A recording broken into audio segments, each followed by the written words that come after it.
Waiting for the graduate school's admission process. This is what to expect.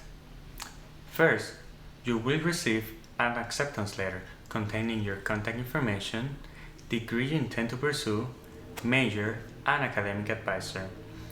This letter will also include information on the deadlines and how to accept admission, as well as other resources available for admitted students. Every letter is different, even if they are from the same university, so make sure to read yours carefully. There is a second letter you might also receive called the funding offer.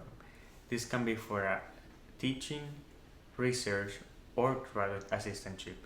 Some students also receive scholarships or fellowships. This letter includes important information such as your salary, workload, starting date, tuition remission, medical insurance benefits, and fees that are not covered by the funding. There is instructions on how to accept the offer and conditions.